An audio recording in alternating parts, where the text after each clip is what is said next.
warahmatullahi wabarakatuh. Kita mulakan dengan asma'un Nabi sallallahu alaihi wasallam insya-Allah ya. Allahumma salli wa sallim wa barik alaihi. Allahumma salli wa sallim ala sayyidina Muhammadin wa ala alihi wa sahbihi al-murtada وعلى أمته المجتبى اللهم صل وسلم على سيدنا محمد المصطفى محمد أحمد حميد محمود أحيد واحد معين عاشر عاقب طه ياسين طاهر مطهر طيب سيد رسول نبي رسول رحمة كوسم جميع مكتف مكفي رسول ملاحم رسول راحة كامل إكليل مدسير مزمل عبد الله حبيب الله صفي الله نجي الله كليم الله خاتم الرسل خاتم الأنبياء محيي منجي مذكر نصير منصور نبي رحمة نبي التوبة حريص عليكم معلوم شهير شهيد شهيد مشهود بشير مبشر نذير Allahumma salli wa sallim ala Sayyidina Muhammadin wa ala alihi wa sahbihi al-murtada wa ala ummatihi al-mujtaba Allahumma salli wa sallim ala Sayyidina Muhammadin al-Mustafa Munzir nurun sirat misbah huda Mahdi munir da'in mad'u mujib Mujab hafi afu wali haqqu Qawi amin ma'amun karim mukarram Makin matin mubin muammil wasul Zu quwatin zu hurmatin zu makana Zu izin zu fadlin muta' muti' Qadamu sidqin ramah bushra Ghaus ghaisun ghiyas ni'matullah Hadiyatullah urwatu saqa Siratullah siratu mustaqim Zikrullahi sayfullahi Allahumma salli wa sallim ala Sayyidina Muhammadin wa ala alihi wa sahbihi al-murtada وعلى أمته المجتبى اللهم صل وسلم على سيدنا محمد المصطفى حزب الله النجم الثاقب مصطفى مجتبى منتقى أمي Mukhtar Ajir Jabbar Abu Qasim Abu Tahir Abu Tayyib Abu Ibrahim Musyafa'un Syafi' Salih Muslih Muhaiminun Sadiq Musadik Sidkun Sayyidul Mursalin Imamul Muttaqin Qaidul ghurril muhajjalin Khalilur Rahman barrun mubirun wajihun Nasih wakil mutawakilun kafilun Syafiq mukim sunnah muqaddas ruhul qudus ruhul haqi ruhul qisti kafin. Allahumma salli wa sallim ala Sayyidina Muhammadin wa ala alihi wa sahbihi al-murtada wa ala ummatihi al-mujtaba. Allahumma salli wa sallim ala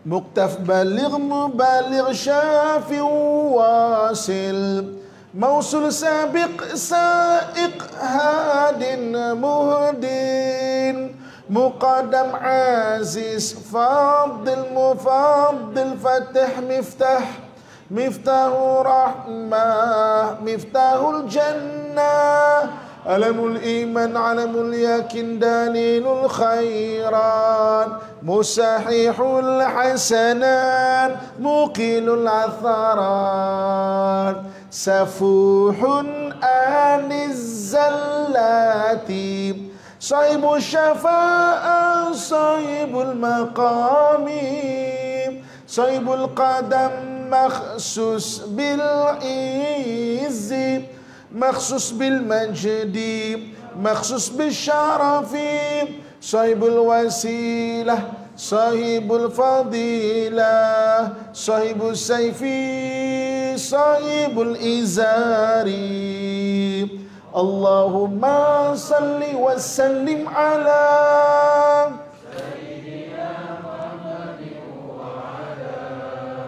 alihi wa sahbihi al-murtada wa ala ummatihi al-mujtaba. Allahumma salli wa sallim ala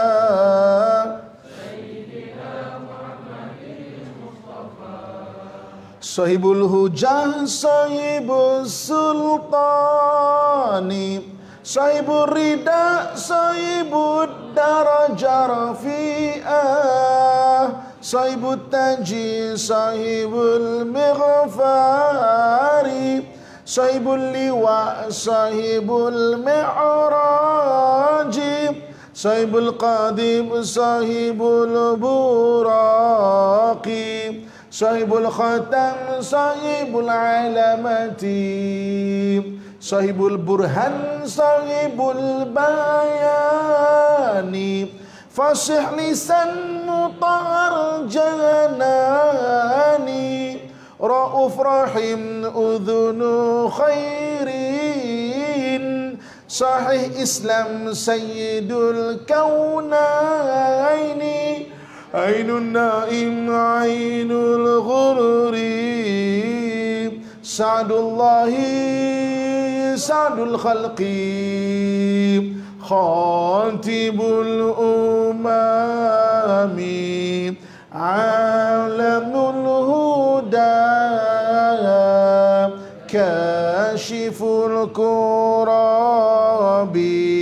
Rafi'ul rutabi Izzul arabi Sahibul faraji Asma'un nabi Sallu alaihi Wa ala alihi Wa ashabihi Allahumma sallim wa sallim wa barik alaihi. Alhamdulillah, insya-Allah kita menyambung pengajian Arba'un An-Nawawi ataupun matan Arba'in. Kita telah sampai kepada hadis yang keempat, insya-Allah. Bismillahirrahmanirrahim. Assalamualaikum warahmatullahi wabarakatuh. Alhamdulillah wassalatu wassalamu ala Rasulillah wa ala alihi wa sahbihi wa man tabi'ahu wa man nasarahu wa walah. Hadis yang keempat An Abi Abdurrahman Abdullah ibn Mas'ud radhiyallahu anhu qala haddatsana Rasulullah sallallahu alaihi wasallam wa huwa sadiqul masduq inna ahadakum yujma'u khalquhu fi batni ummih 40 yawman nutfah thumma yakunu 'alaqah mithla dhalika thumma yakunu mudghah mithla dhalik thumma yursalu ilayhi al-malak fayanfukhu fihi ar-ruh wa yu'maru bi arba'i kalimat بكتب رزقه وأجله وعمله وشقي أم سعيد فوالله الذي لا إله غيره إن أحدكم لا يعمل بعمل أهل الجنة حتى ما يكون بينه وبينها إلا ذراع فيسبق عليه الكتاب فيعمل بعمل أهل النار فيدخلها وإن أحدكم ليعمل بعمل أهل النار حتى ما يكون بينه وبينها إلا ذراع فيسبق عليه الكتاب فيعمل بعمل أهل الجنة فيدخلها رواه Bukhari wa Muslim. Daripada Abu Abdurrahman Abdullah ibn Mas'ud, beliau berkata, ada 4 orang Abdullah, sahabat kecil Nabi. Tambahkan dalam catatan kita, sahabat kecil Nabi ini iaitu sahabat maknanya yang sempat bersama Nabi dan Nabi didik dia memang daripada kecil, iaitu Abdullah bin Umar, Abdullah bin Mas'ud, Abdullah bin Mas'ud ni perawi ini, Abdullah bin Abbas, Abdullah bin Abbas, sepupu Nabi SAW, dan Abdullah bin Zubair. Jadi empat ni kalau dalam banyak kitab dikenali dengan nama Ibnu. Ibnu Umar, Ibnu Mas'ud, Ibnu Abbas dan Ibnu Zubair. Ini dipanggil sahabat kecil. Sahabat kecil mana sahabat yang memang kecil daripada Nabi dan Nabi didik dia, train dia. Empat-empatnya ni menjadi orang yang hebat. Empat-empat ni menjadi orang yang sangat hebat. Okey. Abdullah bin Mas'ud makamnya berada di Palestin. Abdullah bin Umar makamnya berada di Syria, Syam. Abdullah bin Abbas makamnya berada di Taif. Abdullah bin Zubair makamnya dekat Mekah. Empat-empat Abdullah ni. Jadi daripada Abu Abdurrahman Abdullah bin Mas'ud, beliau berkata, Rasulullah SAW bersabda, dan baginda adalah orang yang benar lagi dibenarkan, iaitu dipercayai. Sesungguhnya setiap orang di kalangan kamu dihimpunkan kejadiannya dalam perut ibunya selama 40 hari berupa air mani, kemudian menjadi segumpal darah seperti tempoh tersebut, kemudian menjadi seketul daging seperti tempoh tersebut, kemudian dikirimkan kepadanya seorang malaikah, lalu dia menghembuskan padanya roh, dan diperintahkan dengan 4 kalimah, iaitu supaya menulis rezekinya, ajalnya, amalannya, dan adakah dia cilaka atau bahagia. Demi Allah yang tiada Tuhan melainkannya, sesungguhnya salah seorang dari kalangan kamu akan beramal dengan amalan ahli syurga, sehingga jarak antaranya dan syurga tidak lebih dari sehasta. Lalu dia didahulukan dengan ketentuan tulisan kitab, lantas dia mengerjakan amalan ahli neraka, lalu dia memasuki neraka. Dan sesungguhnya salah seorang daripada kalangan kamu akan beramal dengan amalan ahli neraka, sehingga jarak antaranya dengan neraka tidak lebih dari sehasta. Lalu dia mendahului oleh ketentuan tulisan kitab, lantas dia mengerjakan amalan ahli syurga, lalu dia memasuki syurga. Okey, dalam hadis ni pertama sekali kita boleh tengok mukjizat Nabi SAW itu bercerita mengenai kejadian manusia. Jadi kalau kita tengok tidak bertentangan dengan sains moden. Padahal di sini cerita 1400 tahun yang lepas. Eropah masih dark age, masih dalam zaman kegelapan. Yang mula-mula cerita secara biologi manusia yang memang lengkap ni adalah Ibnu Sina, kan, seorang ulama Islam dalam bidang perubatan. Jadi macam mana Nabi SAW mengucapkan kejadian manusia tu tepat dengan sains moden? Itu kan pelik. Macam kejadian bermula daripada air mani kepada segumpal darah kepada segumpal daging, kan itu satu benda yang pelik, kan. Sebab itu disebut Nabi itu sadiqul masduq dekat sini, kan, benar lagi dibenarkan. Dan apa yang Nabi sebut tu dalam Quran, Allah sebut wa ma yantiqu anil hawa in huwa illa wahyu yuha. Dia tidak bercakap melainkan wahyu yang diturunkan padanya, kan.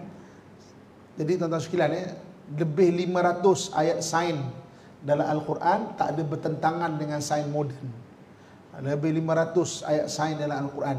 Hadis Nabi lebih berpuluh ribu mengenai hadis, mengenai sains tentang hadis Nabi SAW. Sebab tu umat Islam ni bukan umat yang kolot, ketinggalan zaman, tak tahu apa benda, kan. Mana hadis-hadis Nabi banyak, ada sains yang manusia telah temui, ada yang kita belum temui lagi dan masih menjadi tanda tanya, kan. Oh, macam mana keadaan ini dan sebagainya. Tapi Quran telah menyebutkannya, hadis bukan Nabi telah menyebutkannya. Jadi Nabi SAW mula-mula Nabi cerita mengenai biologi manusia. Bagaimana kita semua ni bermula dengan air mani yang lekat dekat rahim ibu. Daripada air mani itu bertukar menjadi darah, kemudian bertukar menjadi segumpal daging, dan seterusnya sampailah jadi janin.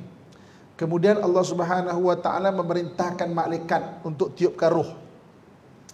Jadi ketika kita berada di alam perut ibu kita ni, kita dibentangkan semua perjalanan hidup kita. Diperlihatkan perjalanan hidup kita ni. Tapi waktu tu kita tak ingat. Sekarang ni kita tak ingat. Sebab apa kita tak ingat? Sebab akal ni benda baru. Yang tengok roh diperlihatkan, semua benda diperlihatkan. Ada benda ini perjalanan hidup, ada benda yang kamu ada pilihan, kan. Maknanya buat macam ini akan jadi macam ini, buat macam ini akan jadi macam ini. Nanti kamu akan diberi akal, disuruh buat pilihan. Ada yang tak boleh pilih. Kematian tak boleh nak pilih. Berlaku bencana tak boleh nak pilih.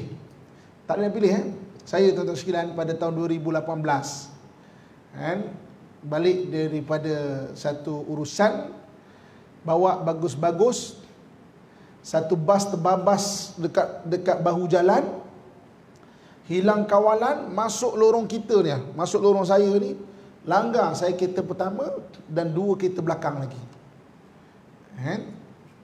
Tuan-tuan sekalian, kalau saya cepat sesaat, saya akan terlepas. Kalau saya lambat sesaat, saya tak akan kena. Tapi kalau takdirnya kena. Patah 3 tuan-tuan sekalian, mujur hidup. Kita belakang ada yang meninggal, 5 ambulans datang, saya patah ni, 2 rusuk, 1 punggung belakang ni, kan. Saya pun kata, ya Allah, Masya Allah, kan. Jadi maknanya takdir kena, kan. Jadi kita sebenarnya berada takdir. Jadi Nabi SAW cuba cerita kepada kita, kita semua ada benda yang kita boleh pilih, ada benda kita tak boleh pilih. Kalau pilih, okey, buat macam ni, kau jadi macam ni. Bangun pagi-pagi, kau nak jadi pemarah ke? Kalau kau marah, kau jadi macam ni. Kalau tak, jadi macam ni. Ada yang tak boleh pilih, kan. Ajal, kan, ketentuan-ketentuan ada baik tak boleh pilih. Jadi waktu tu kalau kita kata tak setujulah, ini macam hidup tak best lah, kita tak setujulah. Kalau tak setuju, tuan-tuan sekalian, kita tidak akan dilahirkan ataupun lahir-lahir meninggal. Kalau waktu tu kita kata, oh okeylah, aku terimalah, setujulah, maka besarlah kita macam ini. Sebenarnya kenapa kita berada di sini? Sebab kita telah bersetuju dengan ketentuan dari Allah Subhanahu Wa Taala. Sebab tu pertama sekali, tuan-tuan pernah tak melalui keadaan macam ini? Pergi ke satu tempat, tak pernah pergi, pertama kali pergi, tiba-tiba macam pernah pergilah, macam cawannya dekat sini ni, macam pernah pergilah, macam pernah melalui lah, benda ni macam pernah melalui lah, kan? Pernah tak macam tu? Pernah tak? Nah, kan? Sebab apa? Sebab kita pernah diperlihatkan. Tapi kita tak boleh recall. Kita takkan boleh recall. Kita takkan boleh fikir. Bila takkan boleh fikir? Sebab apa? Akal benda baru. Akal ni lepas kita lahir baru ada akal. Yang tahu tu roh. Sebab tu melalui baru, macam ini. Macam pernah jumpa lah ni. Macam saya duduk sini, ni ada pokok bunga, saya tengah bercakap, macam pernah lah. Sebab kita pernah diperlihatkan. Kan? Tapi kita tak ingat lah. Kalau kita cuba ingat, kita tak ingat. Kan? Sebab itu bukan urusan akal. Itu roh. Jadi roh ni dah ditiupkan, kemudian diceritakan tentang kehidupan kita. Dan ditulis mengenai beberapa perkara. Antaranya adalah tentang rezekinya. Telah ditulis mengenai rezekinya, ajalnya, amalannya, dan buruk baik yang akan di dalam dirinya itu. Dan apa yang akan dilaluinya itu. Telah ditulis Kemudian bahagian bawah hadis ini, tuan-tuan sekalian, Nabi SAW sebut, ada orang yang memang dia buat amalan ahli syurga, tetapi telah ditakdirkan dia tu jadi ahli jahat, maka akhirnya dia buat amalan ahli neraka dan masuk neraka. Dan kemudian ada orang yang buat amalan jahat, kemudian Allah mengendaki dia masuk syurga, akhirnya dia masuk syurga, dia buat amalan baik, dia masuk syurga. Hadis ini, tuan-tuan sekalian, kita bercerita mengenai bagaimana Nabi nak tunjukkan gambaran tentang beberapa peristiwa ahli kitab zaman itu. Ahli kitab ni, tuan-tuan sekalian, orang yang kenal Allah Subhanahu wa taala, dan dia sangat kenal Nabi akhir zaman. Dia sangat kenal Nabi akhir zaman. Orang Nasrani dan orang Yahudi ni, dia tertunggu-tunggu Nabi akhir zaman. Kan pada last Nabi diutus adalah pada 1 hingga 30 Masihi. Ketika itu ada 3 orang Nabi diutus serentak. Nabi Isa, Nabi Yahya dan Nabi Zakaria. Orang Yahudi ni kerja dia bunuh Nabi. Itu pekerjaan dia. Wa yaqtuluna al-anbiya'a bighairil haqq. Dia suka bunuh Nabi, suka dia je. Sebab kalau dia bunuh Nabi, minggu depan ke bulan depan ke akan ada orang dapat wahyu, dapat Nabi baru. Sebab tu dia tak appreciate Nabi. Jadi dia bunuh, datang Nabi baru, Nabi ni lagi tak best lah. Yang kita bunuh tu lagi best lah. Kita bunuh pula lah. Itu kerja dia. Bunuh pula Nabi. Jadi waktu Nabi Zakaria, Nabi Yahya, Nabi Isa, 3 orang Nabi diutus serentak, 3 ni nak dibunuh, tuan-tuan sekalian. Akhirnya sejarah menyaksikan Nabi Zakaria digergaji kepalanya. Nabi Yahya disembelihnya. Nabi Isa nak dibunuhnya, Allah angkat Nabi Isa ke langit. Jadi 3 Nabi ni tiba-tiba tak ada. Dia kata, tak apalah, nanti akan ada Nabi baru. Tunggu, tak ada Nabi baru. Tak ada Nabi baru. Akhirnya mereka buka ajaran Nabi Isa. Kenapa tak ada Nabi baru ni? Dah bertahun tak ada Nabi baru ni. Macam mana ni? Rupanya Nabi Isa ni hanyalah datang membawa berita tentang kehadiran Nabi akhir zaman. Allah sebut dalam surah Saf, mubasyiran birasuli ya'ti min ba'di ismuhu Ahmad. Mana akan datang satu orang Nabi namanya sekitar Ahmad, Muhammad, Mahmud, maknanya dalam lingkungan yang sama tu. Surah Saf. Mubasyiran birasuli ya'ti min ba'di ismuhu Ahmad. Mana tempat Nabi baru ni akan lahir? Maka Nabi Isa menyatakan, yub'atsu min tihamah. Dia dilahirkan di satu tempat yang rendah, banyak tumbuh pokok tamar. Yub'atsu min tihamah, banyak tumbuh pokok tamar. Jadi orang Yahudi ni, orang ahli kitab cari mana tempat tanah rendah banyak tumbuh pokok tamar. Yang tanah rendah yang gersang, gersang banyak tumbuh pokok tamar. Palestin subur, tuan-tuan sekalian. Iraq ni walaupun ada padang pasir tapi subur dengan wujudnya sungai Dajlah dengan sungai Furat. Mesir walaupun banyak padang pasir tapi ada sungai Nil, subur. Akhirnya mereka yakin sangat bahawa Tihamah ni adalah Madinah. Nama dulu Yathrib. Mereka pindah beramai-ramai orang Yahudi daripada mana-mana tempat duduk di Yathrib, duduk di Madinah ni, beranak penak di situ. Tujuannya apa? Biar Nabi akhir zaman lahir daripada Bani Israel. Itu tujuannya. Sebab itu kenapa Bani Israel belum duduk kat Madinah? Padahal Madinah tak ada apa-apa banding Palestin, banding negara-negara lain. Sebab apa? Biar Nabi akhir zaman lahir daripada Bani Israel. Dan setiap bayi dilahirkan mereka cek ada tak tanda-tanda kenabian. Sampai kurun ke-6 pada tahun 570 Masihi lahirlah Nabi kita Muhammad sallallahu alaihi wasallam. 570 Masihi tuan-tuan. Jadi mana lahirlah Nabi kita Muhammad sallallahu alaihi wasallam? Rupanya Tihamah tu kat Mekah rupanya. Jadi orang-orang ahli kitab ni sangat kenal Nabi akhir zaman, beramal dengan amalan-amalan ahli kitab, maknanya amalan-amalan yang membawa dia ke syurga. Datang Nabi akhir zaman, mereka pertikaikan. Jadi Nabi bagi tunjuk contoh, kalau orang ditakdirkan begitu, cuba tengok tu, ahli kitab tu akhirnya tak nak beriman. Orang Arab jahiliah, penyembah berhala, apa yang dia tak buat tentang silan, berperanglah apa yang dia tak buat. Dapat hidayah di hujung-hujung hayatnya, buat amalan ahli syurga, masuk syurga. Jadi ayat bahagian bawah ni contoh yang ada di sekeliling zaman Nabi SAW itu. Mana ahli kitab, bahagian ahli kitab akhirnya engkar dan mungkar, mana tolak Nabi dan tak percaya kepada Nabi akhir zaman. Orang-orang Arab ataupun orang daripada mana, Parsi, Salman Al-Farisi datang, mana-mana datang. Akhirnya kenal Allah Subhanahu Wa Taala, beriman kepada Allah Subhanahu Wa Taala, dan akhirnya beramal dengan amal ahli syurga, masuk syurga, tuan-tuan. Jadi bahagian bawah ni kisahnya adalah perkisahan waktu tu. Jadi bagi kita apa dia yang kita kena faham tentang takdir. Kita jangan rasa selesa. Kita dah ahli masjid, tentulah kan, selamatlah insya-Allah. Belum tentu tuan-tuan Syilan. Kita tak tahu. Sebab tu kita kena selalu hati tu merintih pada Allah. Ya Allah, mintalah takdir yang baik, matikan oleh iman. Kena sentiasa berdoa. Rezekikan aku dengan iman, matikan oleh iman, bangkitkan dengan iman. Kan ada doa tu, kan? Supaya kita terus dibimbing oleh Allah Subhanahu Wa Taala. Jangan kita rasa kita dah bagus, kita pandang orang rendah, tuan-tuan sekalian. Itu poin dia. Sebab ahli kitab dia memandang rendah pada orang-orang. Apalah dia orang ni.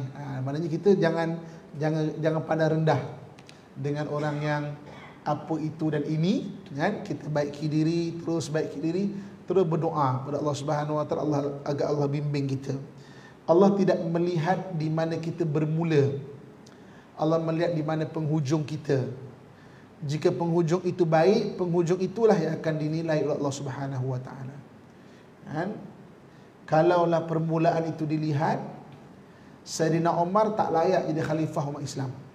Kalau awal tu dilihat, jadi kita penghujung yang penting. Yang penting kita dah lepas, halas. Kita baiki diri, jadilah orang yang soleh, jadi orang solehah. Kan? Mudah Allah terus bimbing kita sampai akhir hayat kita, insya-Allah. Amin ya rabbal alamin. Hadis kelima. An Ummul Mukminin Ummul Abdullah Aisyah radhiyallahu anha qalat qala Rasulullah sallallahu alaihi wasallam man ahdatha fi amrina hadha ma laysa minhu fahuwa raddun. Rawahu Bukhari wa Muslim, wa fi riwayat li Muslim man amila amalan laysa alaihi amruna fahuwa raddun. Daripada Ummul Mukminin Ummu Abdullah Aisyah radhiyallahu anha, beliau berkata, Rasulullah sallallahu alaihi wasallam telah bersabda, barang siapa yang mengada-adakan sesuatu perkara dalam urusan kita ini, yakni agama Islam, yang bukan daripadanya, maka ia tertolak. Hadis riwayat Imam Al-Bukhari dan Muslim. Dalam riwayat Muslim ada hadis lain berbunyi, barang siapa mengerjakan sesuatu amalan yang tidak ada asal usul dengan agama kita, maka ia tertolak. Muslimin dan muslimat yang dirahmati Allah sekalian. Okey. Saya nak cerita dulu ada 3 cara ataupun 3 asas berfikir, ataupun 3 asas berfikir dalam hadis ni lah. Okey. Asas yang pertama, ada orang yang tak ada asas bid'ah. Tak ada asas bid'ah. Itu ada orang yang jadi macam tu. Itu golongan pertama. Ni apa ni, tak ada dalil bid'ah apa semua kan. Kadang-kadang sampai benda yang dia tak jumpa bukan mana tak ada tau. Benda yang tak jumpa, tu semua maknanya belum tentu tak ada benda tu, tapi dia tak jumpa terus tolak. Satu hari tuan-tuan silat ya, saya ada satu orang sahabat kawan waktu tu saya tengah bawa master, dia tengah bawa master juga. Dia cakap kat saya, Mat, bagi dalil kentut tu batal uduk, bagi dalil kan? Kita fiqh ada, ya, tapi nak dalil. Habis kau berpegang, tak ada dalil, tak ada dah. Terus saya cakap, kalau tak ada dalil, kalau kita tak jumpa, bukan mana benda tu tak ada. Tak ada. Bagilah. Kan? Okey. Berlalu masa, dia ni bagus, alhamdulillah. Walaupun dia macam tu, tapi dia jenis orang belajar, nak baca ikut usrah sana. Maknanya walaupun jenis macam itu, tapi dia suka belajar. Satu hari jumpa tuan-tuan sekalian, dalam satu usrah jumpa, buka belajar kita hadis ni kan, sama-sama belajar, jumpa mengenai kentut membatalkan air sembahyang tu. Jumpa saya, Mat, betul lah, Mat, benda aku tak jumpa bukan mana tak ada. Kita kena tawaduk dengan ilmu. Ada orang jenis macam ni, pada pertama tak ada, mana dalil, tak ada. Oh, tak ada, benda tu haram. Dia tak jumpa bukan mana tak ada. Okey. Yang kedua, ada aliran ataupun pandangan yang menyatakan, okey, ada benda-benda kalau tak ada, tapi ada dalil-dalil yang umum, benda tu dipanggil, dia ada menerima istilah bid'ah hasanah. Maknanya bid'ah yang bagus. Kan? Bid'ah ni ada dua, bid'ah sayyi'ah dengan bid'ah hasanah. Maknanya bid'ah yang benda-benda yang baru, benda yang hasanah, benda yang baik. So contoh solat tarawih. Nabi SAW solat tarawih, baginda solat tarawih mula-mula bersendirian, akhirnya ramai sahabat-sahabat ikut. Akhirnya ramai ikut, Nabi pun buat sendiri dekat rumah. Tapi ketika zaman Sayyidina Umar buat beramai-ramai dekat masjid. Kan? Jadi Sayyidina Umar buat, habis tu Nabi tak buat. Dan Sayyidina Umar lebih faham lagi, sebab dia di zaman Nabi, dia faham. Dia lebih faham lagi. Sebab tu jangan mudah. Jadi ada ulama mengatakan, ada bid'ah ni, bid'ah hasanah dengan bid'ah yang sayyi'ah, bid'ah yang buruk. Buruk tu memang mencipta satu benda dengan agama lah, kan? Mencipta hadis-hadis palsu dan sebagainya. Dan yang ketiga, aliran yang ketiga adalah, selagi mana benda itu ada dalil, walaupun benda itu umum, benda itu maknanya adalah bukan bid'ah. Walaupun benda itu ada dalil, benda tu kan, satu benda tu ada dalil, maka benda tu bukan bid'ah, walaupun benda tu benda umum. Jadi kadang-kadang, contoh katakanlah, oh ni zikir-zikir lah apa semua, mana ada. Tapi dalam ayat Quran ada Nabi sebut, adalah hadis Nabi sebut, dalam ayat Quran ada Nabi sebut sebagai, berzikirlah kamu, secara umum dia. Maka zikir itu apapun keadaan dia tidaklah bid'ah. Jadi kalau nak bahas benda-benda macam ni tak boleh, tak boleh, dia akan panjang. Jadi ada tiga aliran. So jadi kita tengoklah. Saya suka nak kongsikan supaya kita tak confuse. Ustaz ni cakap macam ni, Ustaz cakap macam ni, Ustaz ni macam ni, mana satu ni kan? Biar kita faham, ada tiga aliran cara berfikir.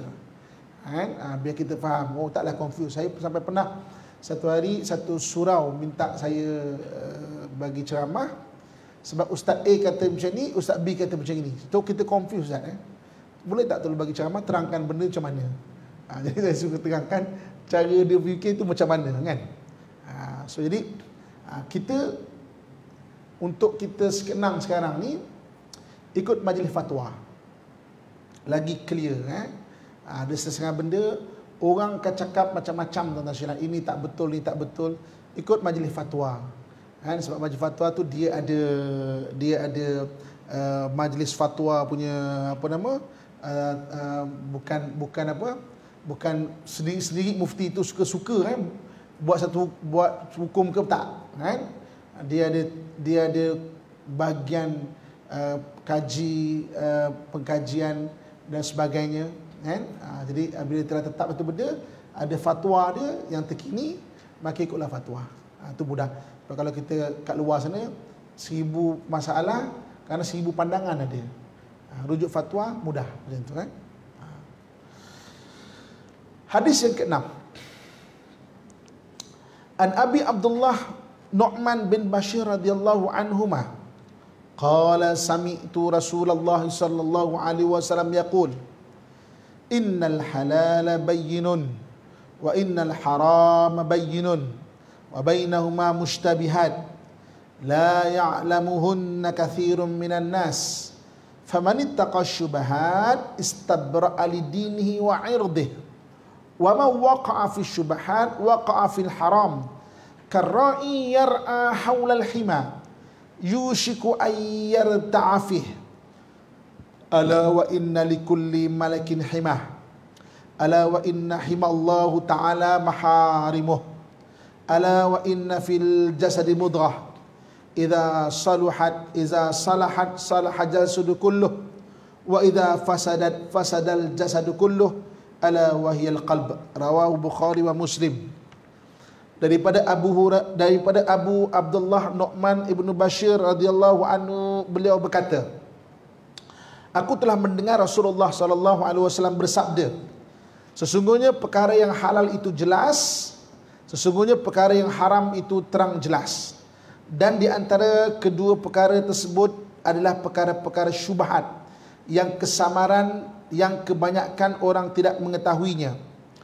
Barang siapa yang menjaga perkara syubhat, maka sesungguhnya dia telah membersihkan agamanya dan maruah dirinya. Dan barang siapa yang terjatuh dalam perkara syubhat, maka dia telah jatuh dalam perkara haram.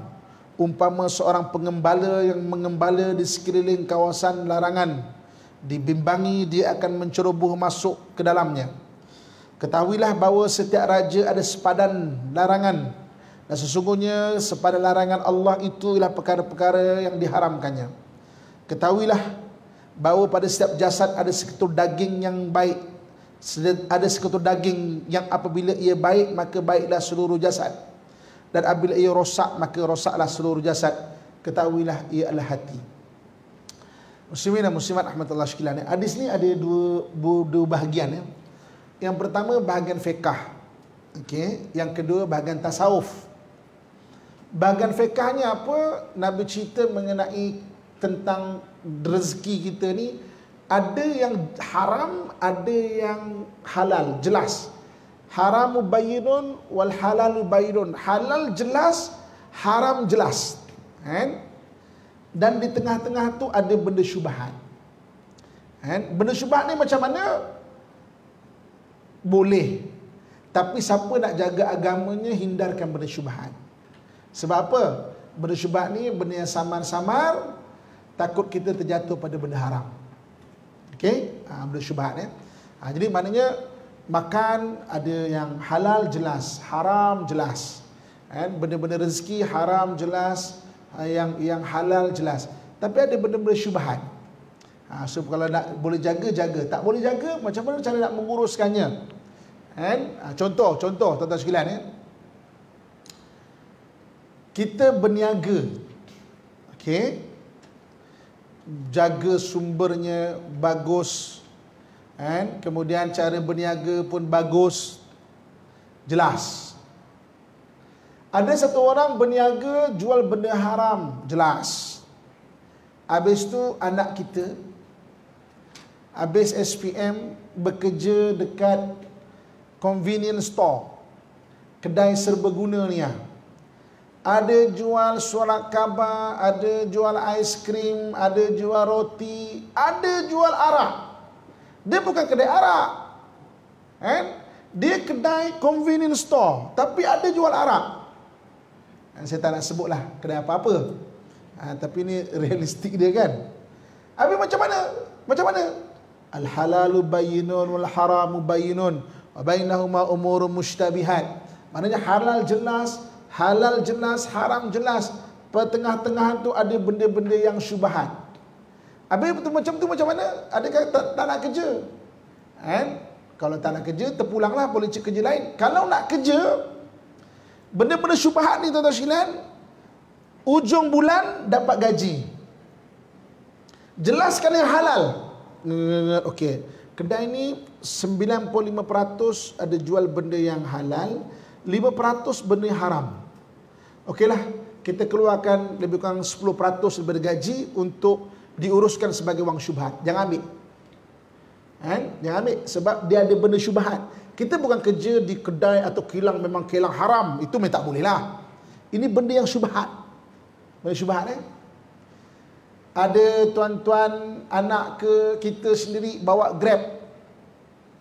Kan? Ada tempahan Grab, kita pun ambil. Tengok dua orang budak muda bercium-cium pula tu, berhenti kat hotel pula tu. Sebagai profession pembawa kereta, kita tak boleh tolak dia. Sebab dia dah tempah dan dia bayar. Habis tu macam mana? Hujung bulan kirakan, oh ada benda syubhat ke apa semua, ketepikan yang syubhat tu. Jangan diambil. Nak berhenti cek kerja lain? Boleh. Tapi kalau tak ada pilihan, ketepikan. Sebab kita memang cari yang halal, tapi ada tengah-tengah benda syubhat. Tuan-tuan kerja sebagai kontraktor. Profession dia adalah membuat bangunan, ID, interior designer, interior designer. Dapat buat rumah ibadah bukan Islam. Buang, tak nak. Boleh, tak nak. Tapi kalau sebagai profession dia, tak boleh nak tolak. Buat, ketepikan sebagai wang syubhat. Jangan ambil yang bahagian itu. Akak-akak, ibu-ibu kerja tukang jahit. Jahit baju, secara profession dia jahit baju. Tiba-tiba datang satu orang nak betulkan skirt. Betulkan skirt tolonglah skirt saya, malam ni ada dinner. Profession kita tak nak tolak boleh, tapi profession kita tak boleh tolak. Kan? Habis itu ketepikan yang itu sebagai wang syubhat. Jadi wang syubhat ni nak buat apa? Wang syubhat buat benda-benda untuk kegunaan awam. Peribadi tak boleh. Kalau kitab-kitab punya contoh, yang paling lama adalah ni buat tandas masjid, longkang, pagar, jalan. Sendiri punya kegunaan tak boleh. Kita tak boleh cakap, okeylah saya tak bawa makan, tapi beli tayar kereta saya. Tak boleh Tak boleh. Sebab tayar kereta tu kita pergi kerja, pergi apa semua kan. Personal tak boleh. Untuk kegunaan umum. Tuan-tuan sekalian benda ni kita nampak skala yang kecil. Alah, aku kerja convenience store. Apalah kan.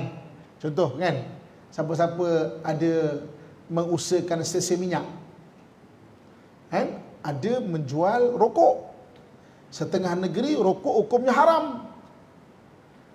Tak nak jual, tak boleh. Sebab itu dia punya prosedur dia mesti kena jual benda tu. Habis macam mana? Dapat untung sebahagian, ketepikan terus. Tak boleh nak ambil semua. Okey. Kita nampak skala yang kecil. Tuan-tuan sekalian tahu tak apa jadi kat dunia kita ni? Di dunia kita tidak ada satu badan menguruskan wang syubhat. Orang-orang Arab, tuan-tuan sekalian, dia orang tu cash rich. Orang tukar-tukar minyak kan, cash rich tau. Kita debt rich, banyak utang. Dia cash rich. Duit dia disimpan kat mana? Dia tak simpan kat negara Arab. Dia simpan dekat bank-bank dekat Eropah. Swiss bank, bank-bank kat Eropah dia simpan. Ada bunga. Dia tahu bunga ni faedah dia haram. Dia tak ambil bunga. Tuan-tuan tahu tak berapa banyak jumlah dia tiap-tiap tahun? Berbilion tuan-tuan sekalian. Berbilion Apabila dah berbilion dia tak nak ambil, ni haram, aku tak nak ambil. Persatuan Kristian apa minta, bagi kami lah, dan mereka sign bagi tuan-tuan sekalian. Kita dapat kecil sangat kan? Saya pernah bincang benda ni.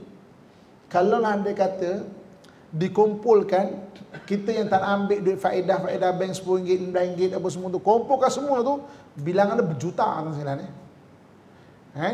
So saya pernah buat satu kertas kerja macam mana mewujudkan pengurusan wang syubhat dekat Malaysia ni.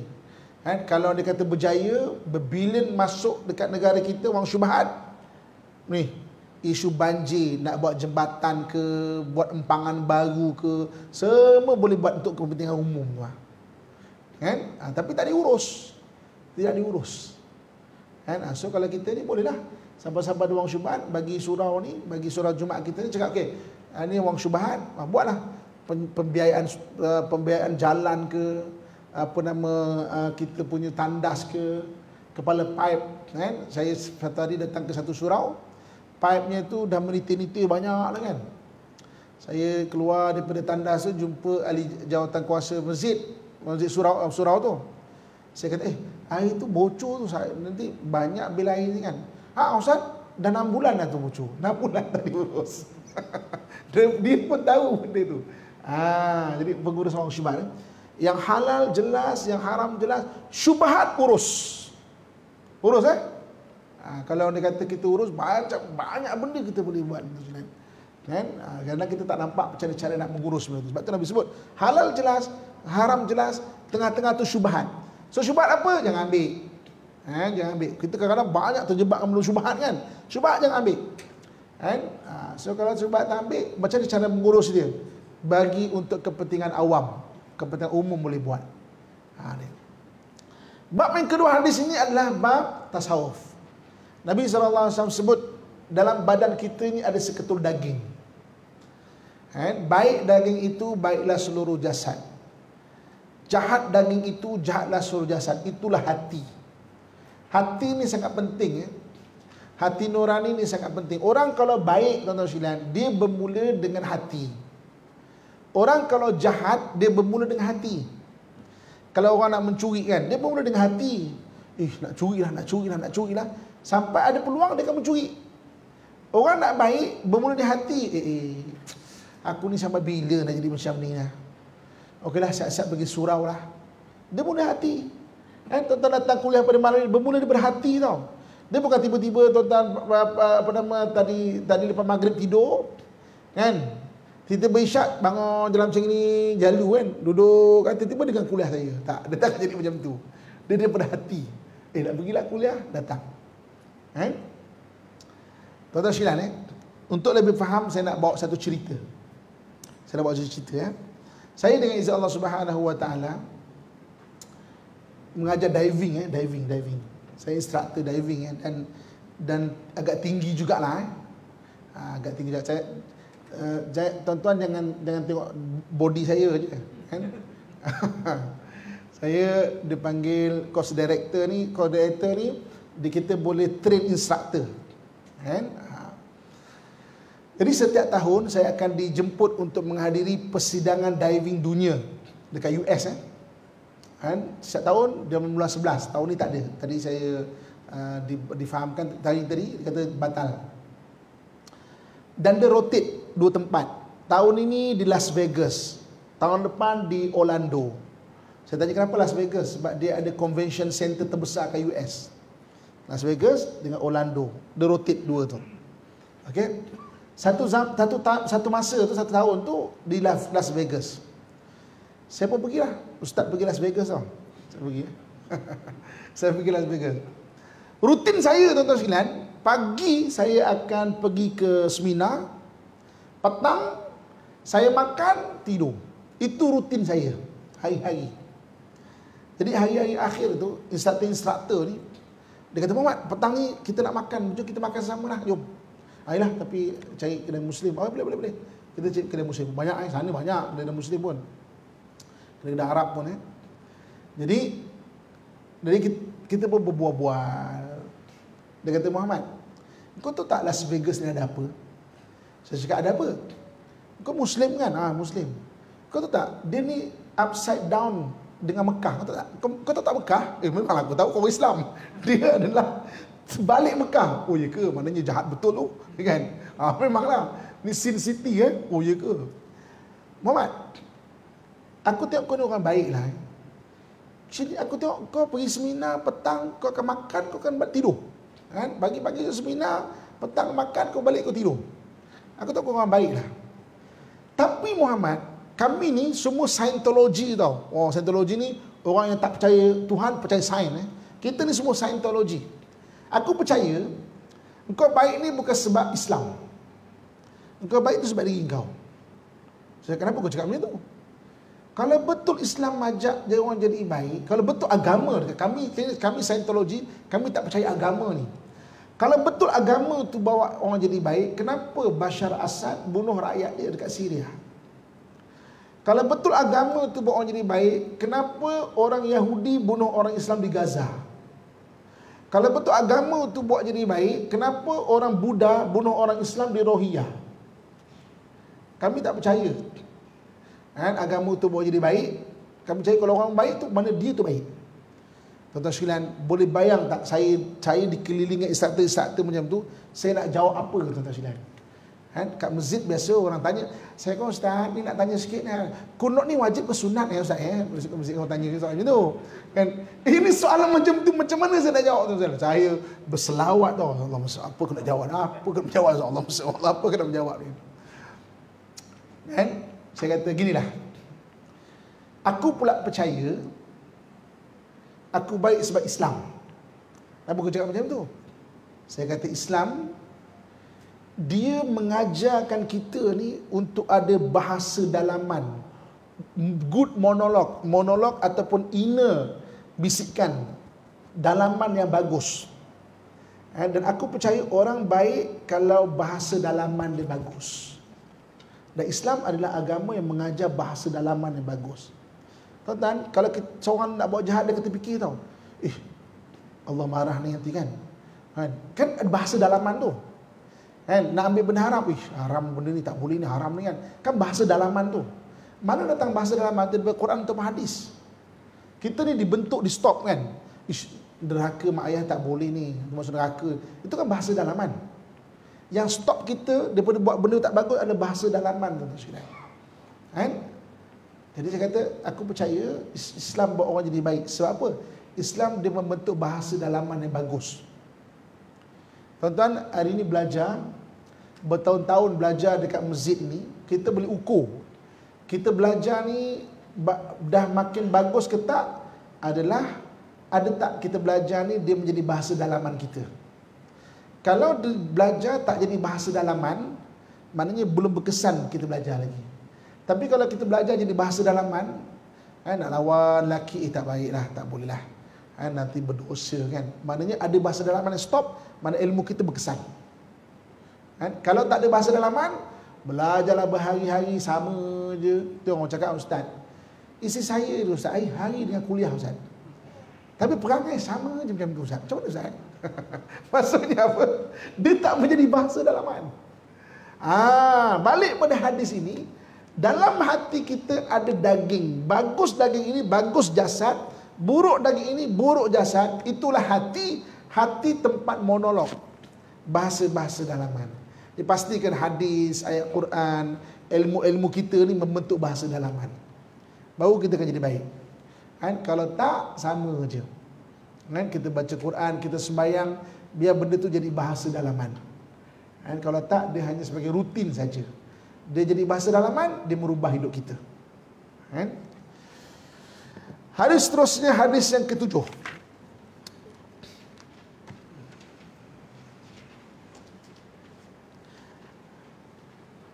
An Abi Ruqayyah Tamim bin Aus Ad-Dari radhiyallahu anhu anna Nabi sallallahu alaihi wasallam qala ad-dinun nasihah. Qulna liman? Qala lillahi wa li kitabihi wa li rasulihi wa li a'immatil muslimina ammatihim. Rawahul Muslim. Daripada Abu Ruqayyah Tamim ibnu Aus Ad-Dari radhiyallahu anhu, bahawa Nabi SAW telah bersabda, agama itu adalah nasihat. Kami berkata, untuk siapa? Baginda bersabda, untuk Allah, untuk kitabnya, untuk rasulnya, dan para imam kaum muslimin, dan untuk umat Islam seluruhnya. Hadis riwayat Imam Muslim. Okey, pertama kita kenal dulu perawi hadis ini, Tamim Ad-Dari, orang yang bertemu Dajjal dalam pelayaran dia. Dia satu orang sahabat yang adalah seorang nelayan. Kat Madinah ada laut ke? Ada, tuan-tuan sekalian. 200 km daripada Madinah, itu semua pesisiran laut, Yambuk dan sebagainya. Saya kalau bawa orang pergi umrah, kalau diver tu nak diving, Kalau dekat Madinah, saya akan bawa pergi Yambuk. Kalau dekat Mekah, saya akan bawa pergi Jeddah. Boleh diving Saya kalau bawa pergi Yambuk, saya akan tengok, ya Allah, inilah kawasan Tamim Ad-Dari. Waktu dia berlayar, dia sesat 30 hari, tuan-tuan sekalian. Heading ke arah timur. 30 hari heading ke arah timur. Terdampar di tempat pulau. Ke arah timur ni, tuan-tuan sekalian, kawasan pulau yang banyak, 2 tempat je. Sama ada Maldives ataupun bahagian Nusantara. Wallahu alam, tak disebut dalam Tamim Ad-Dari. Kalau dia punya pelayaran tu, kapal dia waktu tu laju sikit sampai bahagian Nusantara. Kalau tak, bahagian-bahagian perairan India tu, pulau-pulau Maldives tu banyak pulau kan. Dia terdampar di pulau situ dan jumpa Dajjal. Dan dia berkomunikasi dengan Dajjal. Dia tanya Dajjal, Dajjal tanya dia, Nabi akhir zaman ni dah ni ke, dah lahir ke apa sebagainya. Nanti tuan-tuan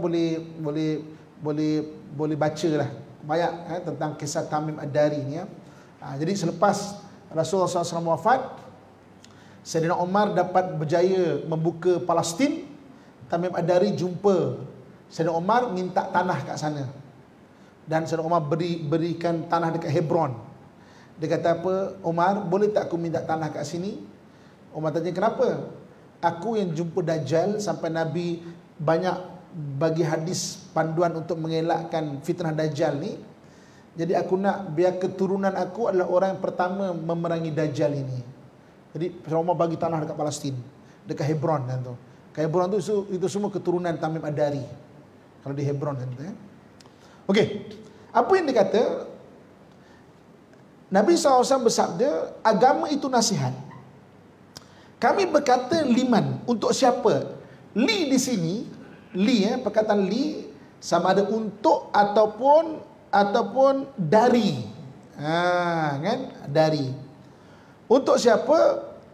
Li, perkataan li mana perkataan lam bawah tu Bagi dia bersabda untuk ataupun dari Allah, dari kitabnya, dari rasulnya, dari para imam kaum muslimin dan dari umat Islam seluruhnya.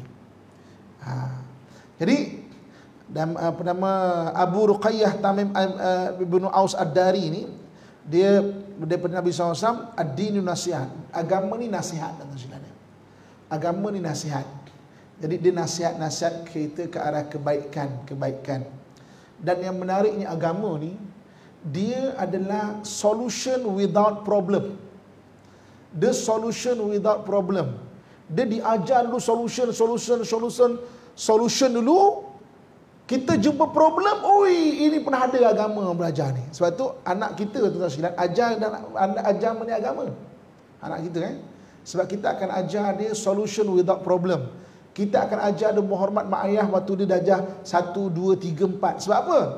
Waktu dia umur 20 tahun nanti dia tak hormat, dia teringat, Nabi ajar untuk hormat mak ayah.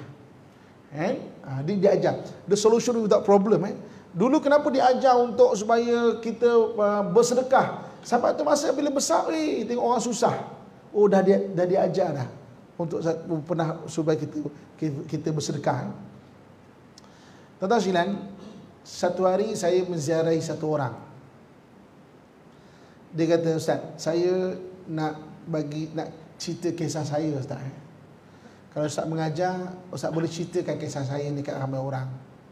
Saya kata, kenapa? Saya ada 3 orang anak, kata dia. 2 orang ni pandai, Ustaz. Allah pandainya. Pandai ingat 2 orang ni. Daripada kecil memang pandai. 1 orang ni bodoh, Ustaz. Bodoh kata anak dia. Bodoh kata 1 orang ni kan.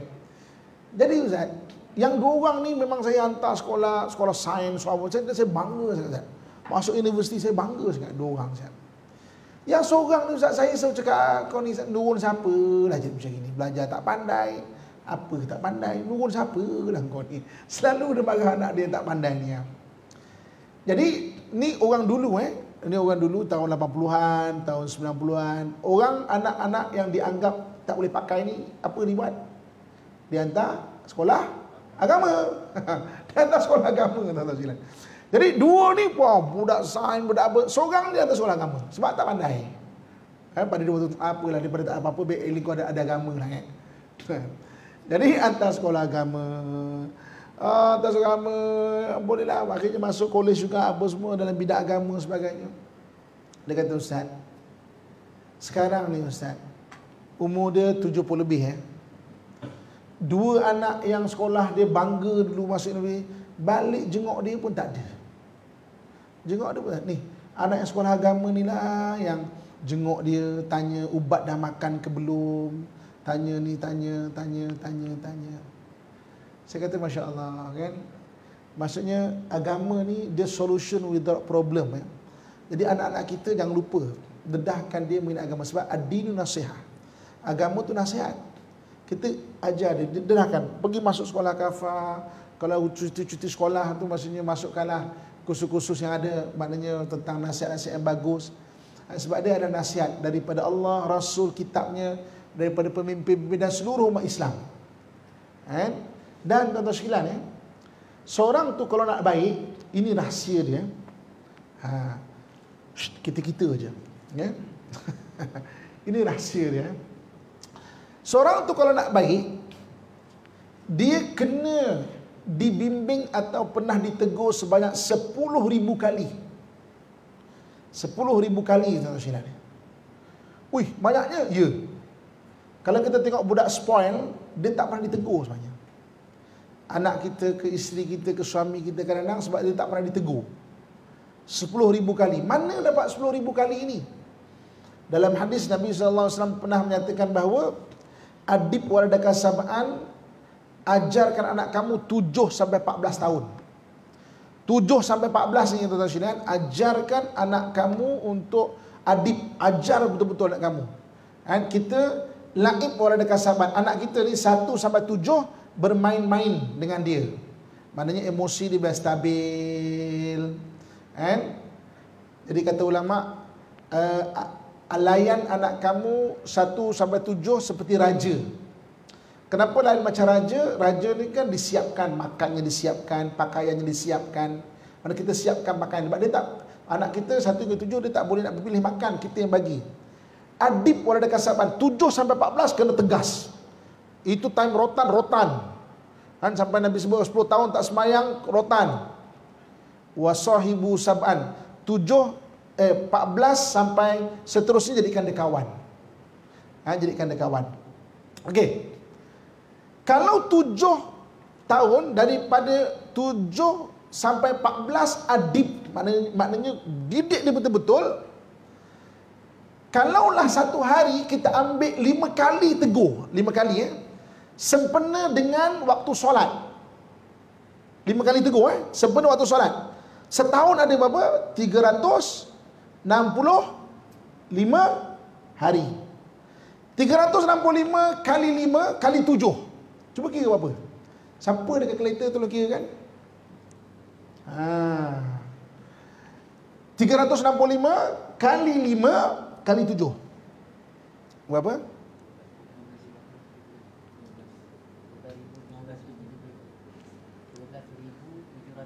12.775. Kita bundarkan 10.000.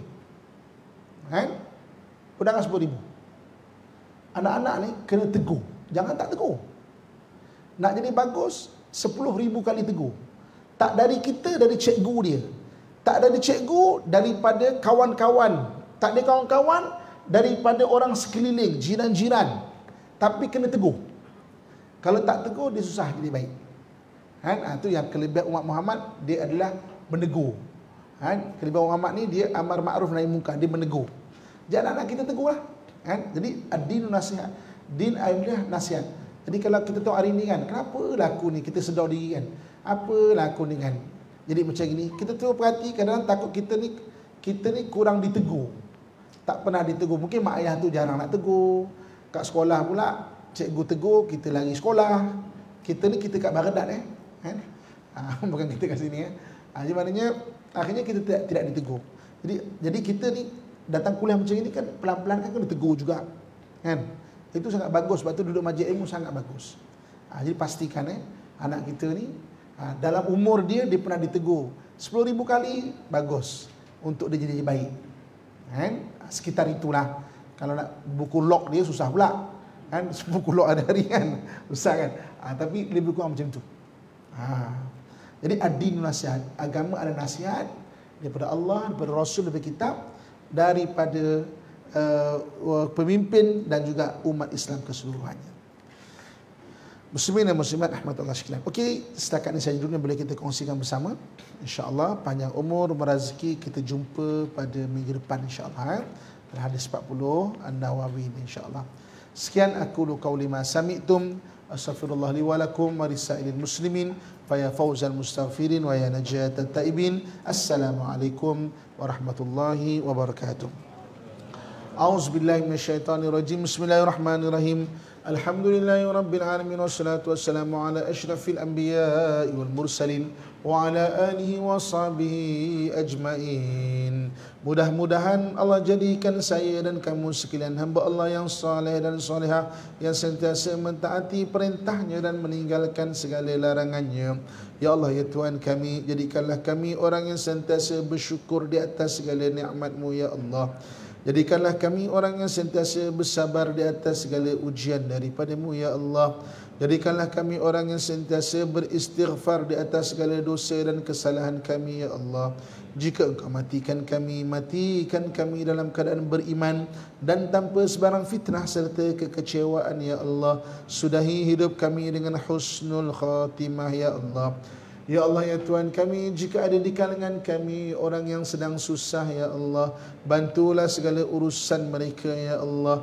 Jika ada di kalangan kami orang yang sedang sakit ya Allah, berikan kesembuhan-Mu kepada mereka ya Allah. Jika ada di kalangan kami orang yang sangat berhajat dengan keperluannya ya Allah, tunaikanlah segala hajat dan cukupkanlah keperluannya ya Allah. Sesungguhnya Engkau yang maha memberi, Engkau yang maha pengasih lagi maha penyayang ya Allah.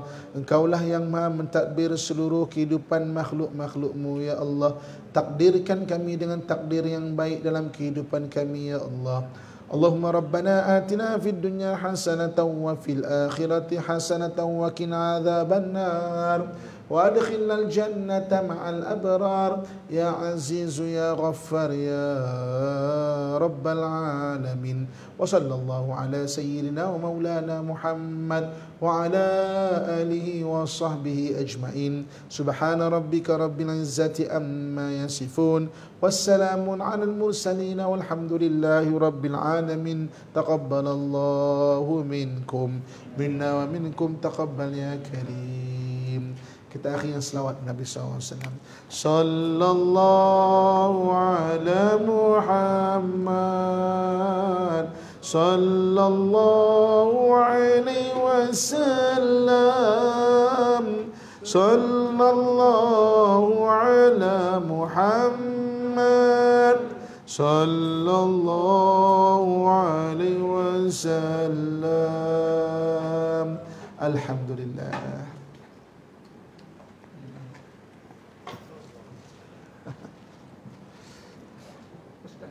Ia nak sikit pencerahan.